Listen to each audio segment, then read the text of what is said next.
Buenos días, mi nombre es Elvin Galindo y estoy aquí junto a mi mentor Daniel Becerra y queremos hacer esta sesión de preguntas y respuestas después de la charla que tuvimos para APRODEC, para la Asociación de la Contraloría General de Cuentas de Guatemala. Y en primer lugar, agradecer la oportunidad por la charla y como no nos gusta dejar las preguntas a media, ya que el tiempo que se nos dio fue escaso, obviamente, después de la charla, queríamos responder las preguntas con mayor detalle y sobre todo como agradecimiento y como un regalo por esa oportunidad que estamos gratamente agradecidos. Así que, Daniel. Pues nada, gracias Elvin por invitarme a esta sesión de preguntas y respuestas. Me parece una idea genial no dejar las respuestas al aire, ya que las preguntas que surgieron allí fueron bastante interesantes. Y nada, pues un placer y vamos a ver. Vamos a ello. Perfecto. También que no sea muy largo para que ellos tengan el tiempo de poder escucharlas. Y si quieren hacer más preguntas, pues aquí estamos disponibles. Muy bien, pues uno de los profesionales nos preguntaba, ¿qué aportaría el coaching no directivo a la gestión de equipos? Bueno, en primer lugar, y luego Daniel agregará algún matiz por si hace falta. Si hace falta, es que habría que ver para qué significa realmente gestión de equipos. Si hablamos de un departamento, de una gestión de equipo donde todos colaboran en un mismo objetivo, o si hay un centro de mando, es decir, hay una jerarquía, hay un jefe que pone un objetivo. En línea general, lo que aporta el coaching directivo es que se tiene un objetivo en común y esa información es compartida. Es decir, si yo tengo un objetivo en común, habría que ver las palabras claves que quiero conseguir como objetivo. Ejemplo, si yo te digo, por ejemplo, transmito que quiero un equipo más proactivo, habría que ver qué significa proactivo para el equipo, ya que para Daniel, por ejemplo, proactivo se puede significar venme con soluciones y no con problemas, y para mí, por ejemplo, podría ser, mira, he traído esta forma de realizar este sistema o este automatismo de diferente manera a la tuya, pero es más eficiente. En segundo lugar, aporta más eficiencia y más productividad, ya que se crea un entorno, un espacio con una metodología que aporta el coaching no directivo para que la persona o el equipo puedan ir reflexionando en ese camino, tengan la capacidad y el entorno del aprendizaje, del error, prueba-error, y puedan integrar y mejorar ese que puedan llegar para resolver el problema o llegar al objetivo final. Y en tercer lugar, el coaching no directivo, aparte de lo que hemos comentado, también genera este entorno en el que creas tú el conocimiento propio. Hay una necesidad de crear un conocimiento propio, que es lo que hablábamos del conocimiento tácito, para poder generar soluciones distintas a problemas que no se han dado solución, o cada cabeza o cada persona o cada profesional tendrá una capacidad distinta de resolver o llegar a un objetivo distinta a otro. En líneas generales, hay un objetivo que se puede alinear de una manera para poder llegar a ese objetivo. No sé si quieres agregar algo más. Bueno, no sé, está bastante descrito. Tal vez por añadir algo, podríamos decir que, por sintetizar, más que añadir, podríamos decir que uno de los aportes que puede hacer el coaching no directivo a los equipos es hacer explícito y articulado aquel objetivo, necesidades, factores críticos de logro, palabras claves, que no es que sean palabras, sino que son conceptos claves de lo que se quiere alcanzar, ¿no? Entonces, todo esto se hace explícito, se hace compartido y entendido por cada uno de los miembros de ese equipo o grupo de personas que apuntan hacia un objetivo común, y esto facilita que al ser explícito, al ser claro, al ser compartido, todos desde su propia singularidad, desde su propio talento, desde su propia particularidad, puedan engendrar el conocimiento y aportar valor, porque todos están entendiendo qué es lo que se necesita realmente y qué es lo que se quiere conseguir. Entonces, ¿qué valor puedo aportar yo para conseguir ese objetivo? Y esto es un proceso que, al hacerlo explícito, claro y compartido, hace más fácil aumentar la productividad y la eficiencia, porque sabemos realmente qué es lo que estamos buscando y qué entendemos cada uno por aquello que estamos buscando. Y para añadir una cosita más, hemos hablado de los factores críticos para alcanzar este objetivo. Como factor crítico entendemos cualquier cosa, y cosa hablaba en el sentido académico, no en el lenguaje coloquial, sino entendido como el sentido académico, que es cualquier cosa interna o externa para poder llegar a ese objetivo. Ejemplo, alguna actitud, una emoción, algún sentimiento, cualquier cosa, ¿no? Algún recurso, algún objetivo. Es decir, cuando decimos factores críticos de logro, que es algo que ya Selby mencionó en la charla sobre el libro del doctor Leonardo Ravier de Self-Management, ahí está descrito con bastante precisión, pero también se utiliza en procesos de coaching. Es eso, cualquier cosa que pueda ser crítico e indispensable para alcanzar el objetivo. Es decir, porque se dice cosa, porque puede ser una actitud, o puede ser un recurso, o puede ser una emoción, o puede ser un objetivo previo que hay que alcanzar. Lo importante es entender que identificar esos factores críticos de logro es indispensable para que se haga el puente entre donde estamos y el objetivo que queremos alcanzar. Un factor crítico de logro es aquel que hace operativo el proceso de toma de decisiones y acciones para alcanzar el objetivo. Por ejemplo, si yo quiero abrir una sede de coaching no directivo en Guatemala, por ejemplo, tendría que conseguir, por ejemplo, me lo invento, una licencia para que pudiera yo como español trabajar ahí, por ejemplo. Esto vale, habría que evaluar si eso es un factor crítico de logro. Es decir, un factor crítico de logro diría, vale, si tú no consigues la licencia para trabajar allí, ¿podrías abrir la sede? Si tú me dices que no, entonces es un factor crítico de logro. Si me dices que sí, entonces no es un factor crítico de logro. A menos que me digas, sí podría, pero no en los estándares de calidad que yo deseo trabajar allí. Entonces es un factor crítico de logro. Perfecto. Bueno, es un tema bastante complejo, pero creo que lo hemos resumido. Y si quieren saber más de ello en detalle, pues está el libro del doctor Leo que lo explica detalladamente. Muy bien. La segunda pregunta nos habla de ¿en qué campo se puede aplicar el coaching no directivo?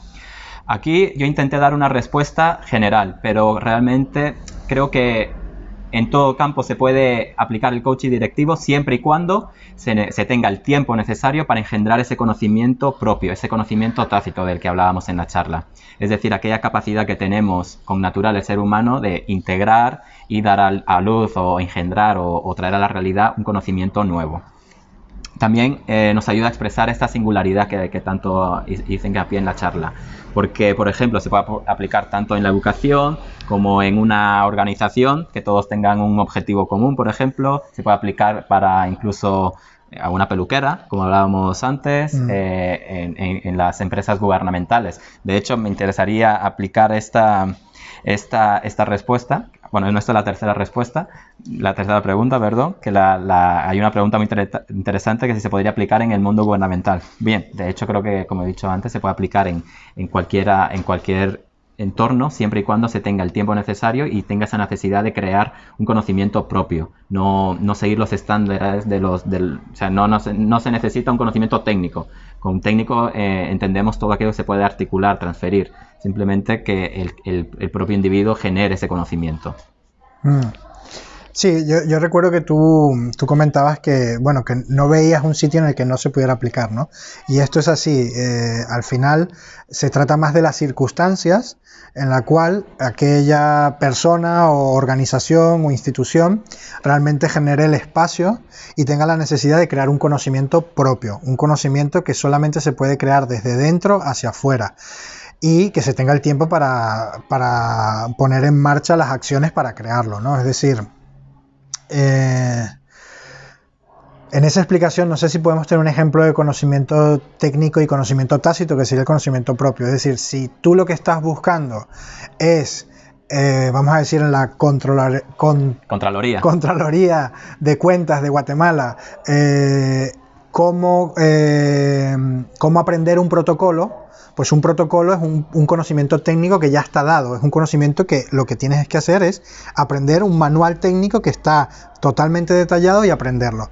Ahora, si tú lo que quieres aprender es cómo mejorar ese protocolo, cómo aplicar ese protocolo en entornos que no lo has aplicado hasta ahora, cómo mejorarlo, cómo crear un nuevo protocolo que no dependa del conocimiento técnico, sino dependa de la integración de lo que tú estás experimentando en la realidad actual o lo que estás experimentando en tu sector concreto, pues eso sería un conocimiento tácito. O, por ejemplo, ¿qué está ocurriendo? Que esos protocolos no se cumplen, que es un conocimiento técnico, debería cumplirse con facilidad porque es un conocimiento que está dado, pero muchas veces está la dificultad de que no se aplican porque hay algo que está obstaculizando cultural, organizacionalmente la aplicación de esos protocolos. Entonces, lo que haríamos es tratar de generar ese conocimiento propio de vuestra realidad para aplicar o crear un nuevo protocolo, por poner un ejemplo. Bueno, mira, de hecho aquí el licenciado Julio César preguntaba cómo se podría aplicar el coaching no directivo en las entidades gubernamentales.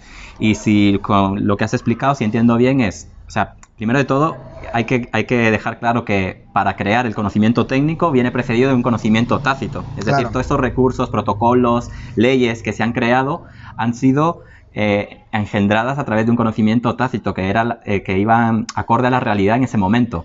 Pero, por ejemplo, hoy en día quizá ese sistema se ha quedado estático, ¿no? Y lo que hace el coaching no directivo es más dinámico, porque ve la realidad que hay ahora y podría aplicar o nuevas leyes o crear un nuevo protocolo o nuevos recursos para resolver problemas que quizá anteriormente no se tenían pero que ahora sí existen. Por ejemplo, protocolos nuevos respecto al COVID. Esto es la primera vez en la historia que ha pasado y quizá ahora con el conocimiento tácito podemos generar un nuevo protocolo, un nuevo sistema, nuevas leyes que puedan ayudar a aportar valores añadidos que antes no estaba y ahora sí en esta realidad. Claro, bueno, es un buen ejemplo, porque no es solamente crear nuevas leyes, sino también puede ser eliminar muchas leyes. Sobre todo es que, a ver, tratando de rescatar lo que dices, es eso, es todo conocimiento técnico tiene una base en un conocimiento tácito. Y el proceso es dinámico, el proceso de crear el conocimiento tácito es dinámico, está presente en todas las áreas de nuestra vida en el que generamos conocimiento. Entonces, claro, justamente por la persona cuando está de forma dinámica, enfocada en evaluar su realidad, en evaluar qué es lo que necesita conseguir para mejorar su vida, para ser más productivo, para ser más feliz, va creando ese conocimiento. Si hablamos en el entorno de administraciones públicas, todos esos protocolos fueron creados a través de dar respuesta a una necesidad real, ¿no? Entonces ahora se están creando protocolos nuevos y por eso hay tantas contradicciones y tantas cosas que son desechadas al día siguiente o que son incluidas porque se está en un proceso de integración y creación de conocimiento tácito. ¿Qué haría el coaching o cómo se aplicaría ahí? Lo que haría es potenciar ese proceso dinámico de evaluación de la realidad, de explorar cuáles son los objetivos, cuáles son los resultados, cuáles son los errores, cuáles son los aprendizajes, cuáles son las correcciones que hay que hacer o cuáles son realmente la evaluación de los propósitos de esas medidas, de esas normas. Estamos poniendo un ejemplo tratando de aterrizarlo lo más posible para que se entienda. ¿Qué haces? Que potencias a través de una metodología sistematizada para engendrar ese conocimiento para ser más eficiente en la creación de ese conocimiento para resolver ese objetivo o resolver ese problema, ¿no? Bueno, mira, de hecho, hablando de problemas y de resolver, yo antes de la charla hice un trabajo previo de preguntar a diversas personas que son funcionarios públicos, tanto en Guatemala como en España, y les preguntaba realmente por qué diferenciaba un trabajador normal que lo hacía distinto a un funcionario. Y todos, juntando las respuestas, llegaban a un objetivo común, que todos trabajan para obtener un bien común en el país, es decir, generar un país mejor, un país nuevo, crear una Guatemala distinta y mejor para cambiar su funcionamiento. Entonces esto puede ayudar en el coaching no directivo, ¿verdad? Claro, bueno, de hecho decirte que esa manera de enfocar la charla me pareció bastante acertada, porque yo vi que hiciste una encuesta, ¿no?, a funcionarios de Guatemala y a funcionarios de aquí de España, y era sorprendente que no solamente coincidían en objetivos comunes, sino en valores comunes, en cosas que para ellos eran importantes conservar. Lo interesante es que solamente que tú le hayas hecho esas preguntas ya les pones un modo reflexivo acerca de lo que están haciendo, cómo lo están haciendo y qué es lo que deberían evaluar sus prácticas para mejorar eso que están haciendo y que quieren alcanzar, ¿no? Entonces, claro que se puede aplicar, por eso es que el coaching no directivo, la metodología de la no directividad se puede aplicar en cualquier entorno en el cual se quiera revisar y reflexionar y emprender acciones nuevas para mejorar eso, ¿no? Es decir, ¿qué es el bien común? Pues habría que ver qué significa exactamente qué es el bien común para ellos, a qué se refieren con esto y de ahí qué es lo que realmente se quiere alcanzar y revisar todo lo que rodea ese objetivo y todo lo que rodea la realidad actual y todo lo que rodea las opciones que tienen para generar ese conocimiento que hasta ahora no se ha generado. Es decir, ellos hasta ahora han hecho algo, qué es lo que han hecho hasta ahora, pero qué opciones tienen de hacer cosas diferentes si creen que se podría, que ese objetivo de bien común no se está alcanzando como ellos quieren. Perfecto. Y aquí, mira, hablando que hemos hablado del COVID, aquí me pregunta uno de los doctores, Roberto Alvarado, preguntaba, ¿cómo se puede aplicar el coaching no directivo de manera virtual y digital? Obviamente, estamos en una etapa que lo requiere. De hecho, lo que diferencia el coaching no directivo de otros procesos es que no se trata no es una terapia, no es una transformación del ser, sino simplemente se trata de seguir el interés natural del cliente. Y el objetivo que tiene la no directividad, en este caso, tanto el doctor Leonardo Ravier como los pioneros en el coaching no directivo, es que sea un proceso natural, como coger el teléfono, levantarlo y decir, Daniel, mira, necesito poner foco en este objetivo. Y a través de una charla telefónica y una conversación reflexiva y que haya el tiempo necesario para generar ese conocimiento que yo quiero para resolver el problema o conseguir mi objetivo, pueda lograrlo de una manera tan solo levantando el teléfono.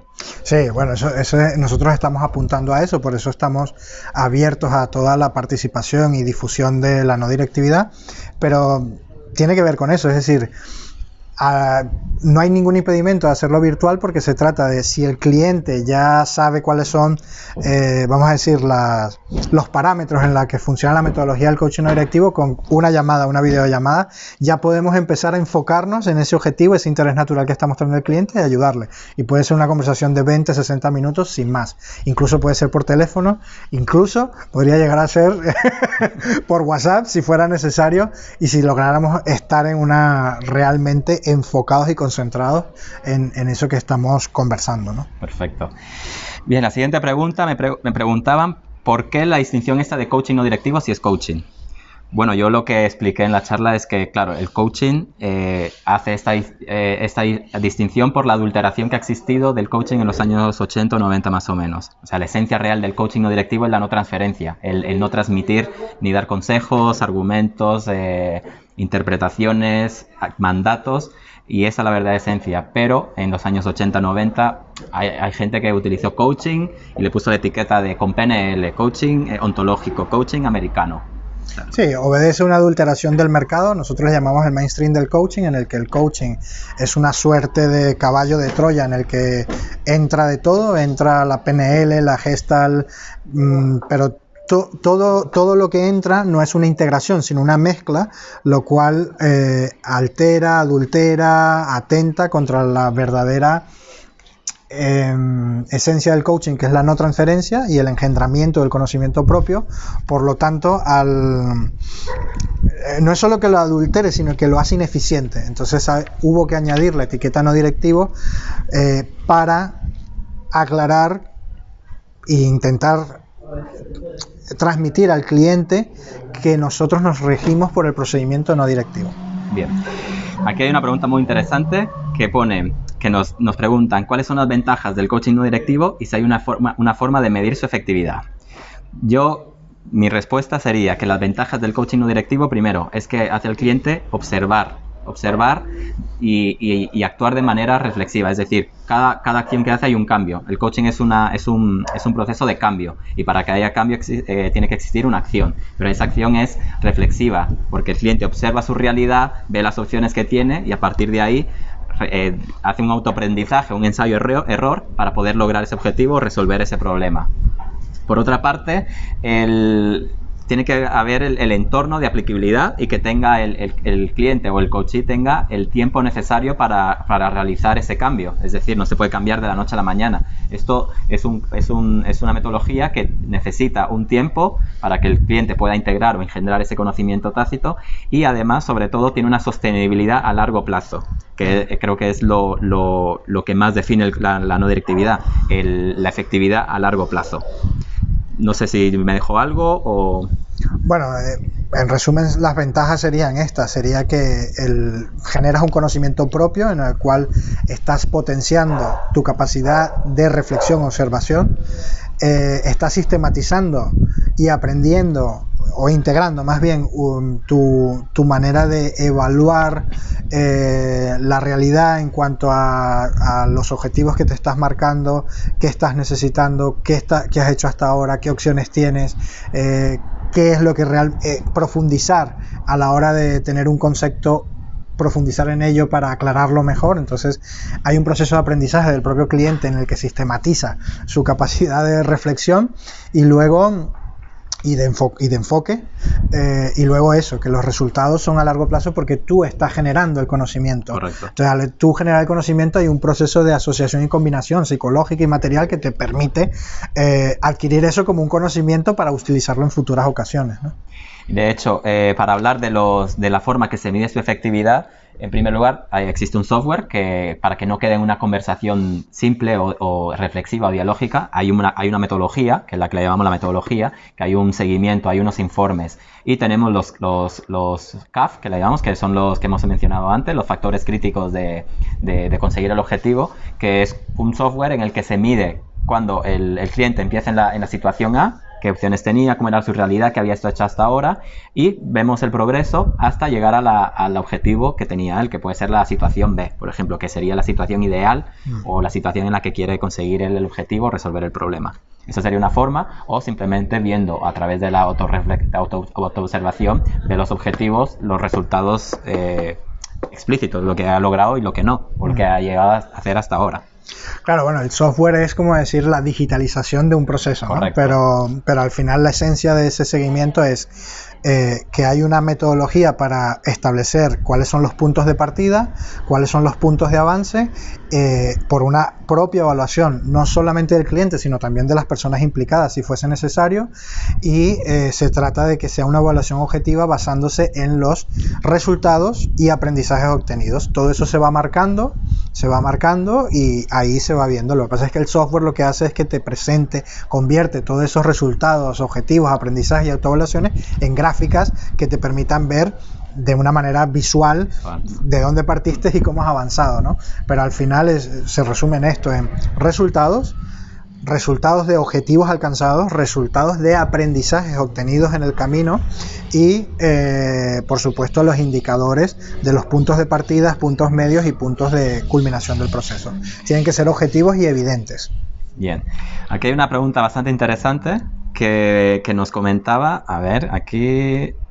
Evelyn no, nos preguntaba, bueno, en resumidas cuentas nos preguntan que el conocimiento tácito se lleva desde niño o se transforma. Bueno, aquí lo que no es un conocimiento con el que se nace, sino simplemente de niños tenemos ese interés natural de aprender, de observar, de descubrir, de explorar.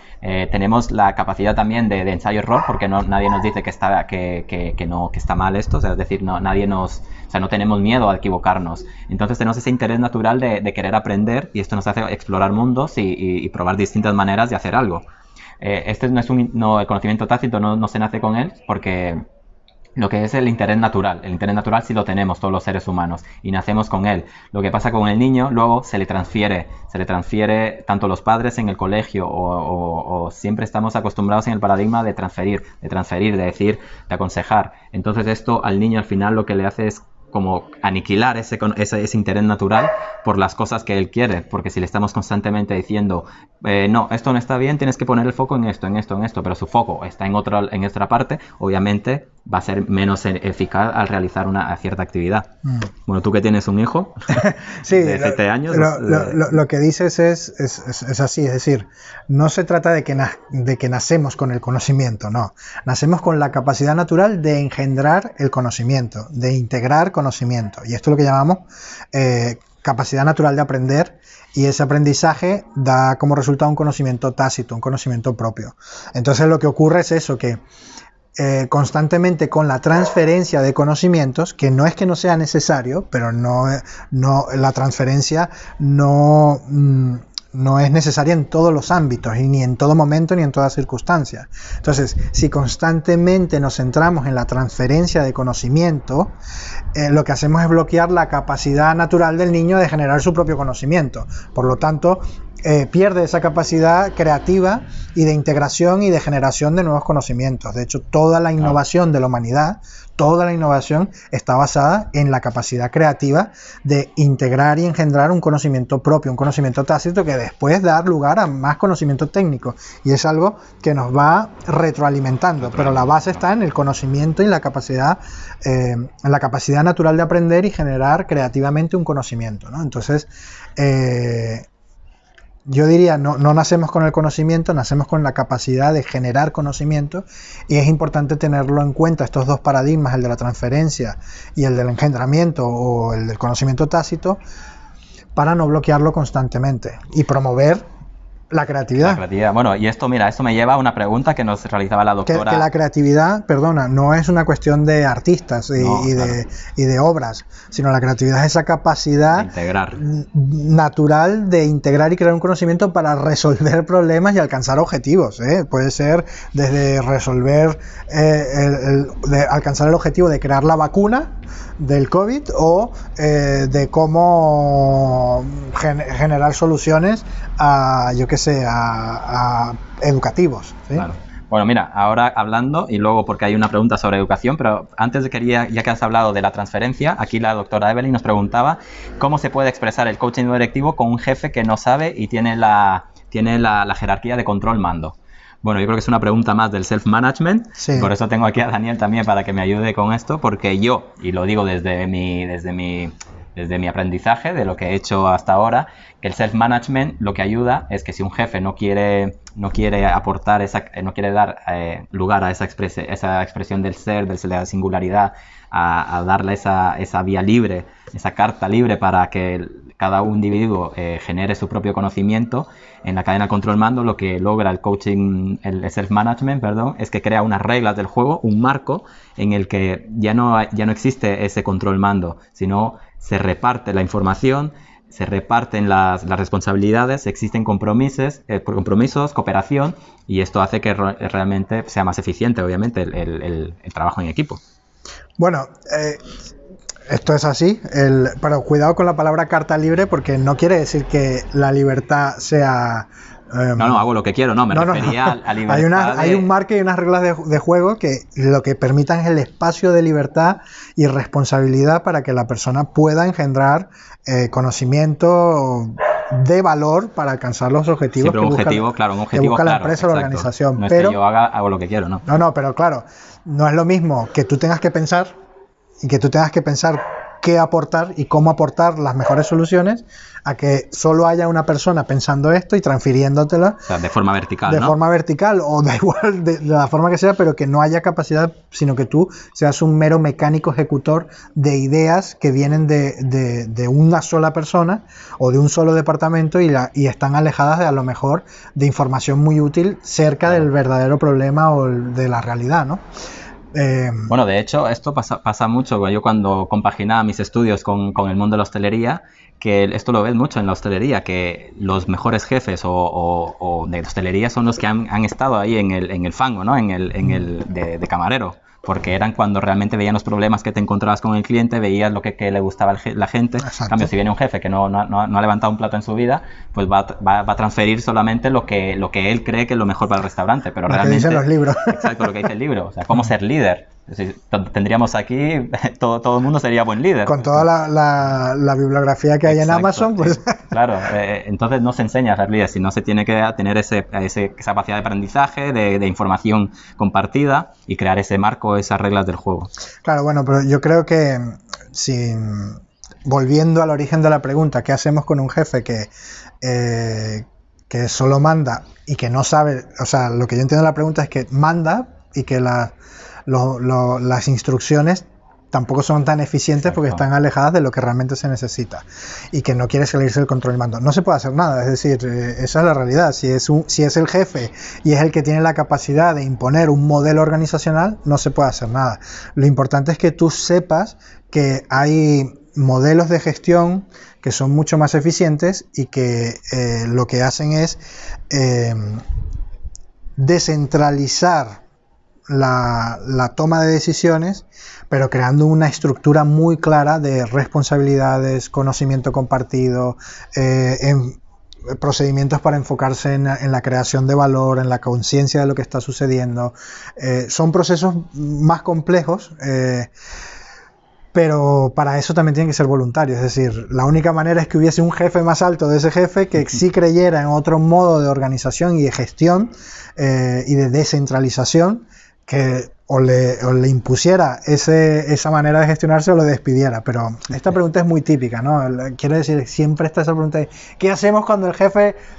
bueno, si el jefe no quiere y tienes que pensar dónde quieres estar tú, y si no puedes mostrar los beneficios de tu conocimiento, los beneficios de que se te tome en cuenta y de que tú puedes aportar valor, que eso también es otra opción, ¿no? Muchas veces que los jefes están en control y mando, pero porque tampoco hay una actitud del colaborador proactiva de esforzarse por mostrar y expresar soluciones. Claro. Y esto para mí es clave, ¿no? Es decir, la pregunta a lo mejor se ha ido un poco por otro lado, pero quiero tratar de responderla desde diferentes ángulos, ¿no? Muchas veces el propio colaborador, que está en un rango inferior con respecto al jefe, si se esfuerza en defender sus ideas y da muestras, hechos, objetivos de que lo que él está haciendo es más eficiente, muchas veces el jefe no tiene problema en asumir esto porque es más productivo. Claro. ¿Sí? Entonces ahí yo revisaría por ambos lados. Autocrítica. ¿Qué se puede hacer? Bueno, primero ves si tú tienes algo de valor que aportar real y que puedes demostrarlo y defenderlo y llevarlo a que sea atendido. Claro. Y esto muchas veces es también un parte del problema. No, es que no, solo me hacen mandar. Bueno, pero tú has dado una contraoferta evidente y sostenida de que eso que te están diciendo se puede hacer mejor. Y ahí es un camino de ida y vuelta, ¿no? Y ya, mira, aquí nos preguntan un docente. Nos preguntaba que él es docente y cómo podría fortalecer su actividad el coaching no directivo. Bueno, es una pregunta muy interesante. De hecho, todas las preguntas son muy buenas. Y para ti tiene que ser muy interesante, claro, con tu Fundación Educares. Y bueno, yo lo que le diría aquí es que imagino que hablar de docente, imagino que estarían en la etapa universitaria. Bien, en la etapa universitaria, si uno entra a una carrera es porque ya tiene un interés natural. Entonces habría que centrarse en ese interés natural.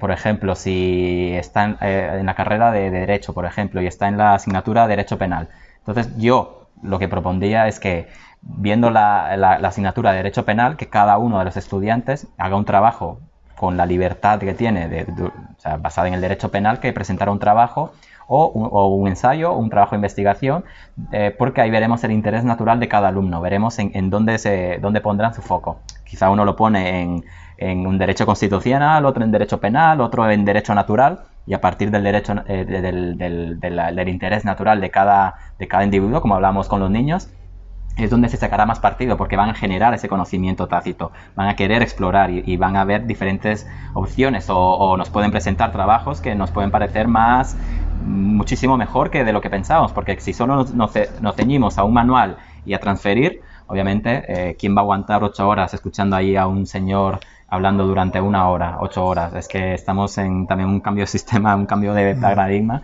que nadie lo aguanta ya, estar en un pupitre ahí durante 4 horas, una mañana y solo escuchando leer o transferir.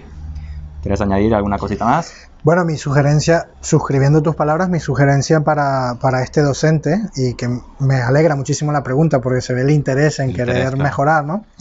Es que trates de generar una relación genuina con los alumnos, enfocada en el que aprende, enfocada en el que está aprendiendo, ¿no? Entonces, uno de los primeros pasos que tendrías que dar es detectar cuál es el interés natural de cada uno y en cada momento, si quieres realmente mejorar. Porque al detectar ese interés natural, podrás ayudarle a que se enfoque de una manera más concentrada en eso que le interesa, y al estar la atención enfocada en un tema concreto de forma natural, ya automáticamente él está aumentando su capacidad de integración de conocimiento y va a poder generar el conocimiento e integrarlo como un aprendizaje, ¿no? Por ejemplo, nosotros tenemos, Selvin y yo, una relación de mentoring genuino, igual que la tengo yo con el doctor Leonardo Ravier. ¿Qué quiere decir eso? Que no hay un programa rígido que seguimos. Sabemos cuál es el contexto teórico y académico que hay que aprender, pero después todo esto lo vamos integrando según el interés natural y las circunstancias de cada uno. Por ejemplo, ahora Selvin está en un proceso de aprendizaje ultra enfocado porque estamos en unos procesos de coaching ejecutivo tripartito en una empresa importante de Barcelona. Por lo tanto, aquí no es decir, bueno, primero hacemos esto, segundo hacemos esto. No, según lo que vamos viendo realmente que se necesita, se posa el interés y gracias a ese interés es el momento de ayudarle a integrar la información, como los CAF, como los informes, como los procesos de seguimiento, como la definición conceptual de objetivos. Podemos ver esto, bueno, paso 1, paso 2, paso 3, se satura de información, su interés natural está disperso porque no sabe exactamente por dónde empezar. En cambio, si nos enfocamos en, vale, ahora qué es lo que necesitas y te interesa aprender. A partir de ahí enfocamos el aprendizaje, es mucho más rápido, mucho más natural, mucho más divertido, de mucho hecho, más eficiente, y así es también como lo hago con el doctor Leonardo. Es decir, según lo que yo veo que voy necesitando, pues puedo dar un salto de, no sé, de pasar a cómo se hace la toma de decisiones en una organización autogestionada, y después al día siguiente podemos pasar a, oye, ¿cómo debe ser la actitud del coach en la elaboración de un acuerdo de coaching en una empresa muy grande, ¿no? ¿Qué es lo que nos está pasando? ¿Cómo podemos mejorar esto o este detalle? Correcto. Y ahí, siguiendo ese interés natural, la integración de lo que hacemos queda para siempre. No tenemos que repetirlo ni siquiera 2 veces. Sí, Ya queda grabado el concepto en nuestro propio hacer, ¿no? Claro, al final la práctica es donde uno aprende, porque claro, el libro es interesante, tiene unos conceptos académicos y científicos que hay que entenderlos, integrarlos, comprenderlos y trabajarlos, pero hasta que no he llegado a la parte práctica, haciendo yo sesiones individuales como en estas empresas de Barcelona, pues es cuando mejor lo he integrado o lo he comprendido mejor. Claro, sí. Pero mi interés natural siempre va enfocado a alguna parte del libro. Claro, no, pero por eso, pero el mismo interés puede ser en que estás leyendo el libro, como sucedió en el proceso de mentorías del libro, estabas leyendo el libro y lo que hacíamos era esperar que de ese que estabas leyendo, cuáles eran las preguntas que querías hacer, cuáles eran las preguntas que te interesaban mucho resolver. Entonces, tú como docente, en este caso me estoy dirigiendo a la persona que hizo la pregunta, no puede saber cuál es ese interés. Él está leyendo un libro que es, si lo tienes ahí, es puro conocimiento técnico y conocimiento académico, en su momento, por ejemplo, y aquí estaba la teoría del que es el coaching no directivo, ¿no? Vale, pero en esas lecturas no todo le podía interesar por igual. Entonces, yo no sé qué era lo que le estaba interesando, lo que le estaba faltando. Hacíamos una ronda de preguntas de cosas que le interesaban y ahí nos enfocábamos en potenciar ese aprendizaje, bien sea con conceptos, bien sea con prácticas, bien sea con cosas, lo que sea necesario. Entonces, mi sugerencia es que pases de el aprendizaje centrado en el que enseña a el aprendizaje centrado en el que aprende, y estés muy atenta en detectar cuál es el interés natural que va variando y veas cómo puedes potenciar y aprovechar ese momento, porque ese momento de interés natural del alumno es el momento que te está regalando para que tú realmente seas eficiente como persona que ayuda o que está enseñando. Si tú no obtienes ese interés natural, pues realmente tu trabajo se hace mucho más difícil y más ineficiente, ¿no? Correcto. Y ya para acabar, nos pregunta aquí el doctor Marvin, nos pregunta qué carrera se podría seguir para formarse como coach no directivo. Bueno, esta es una pregunta que te la dejo a ti, que eres el final fundador de la red.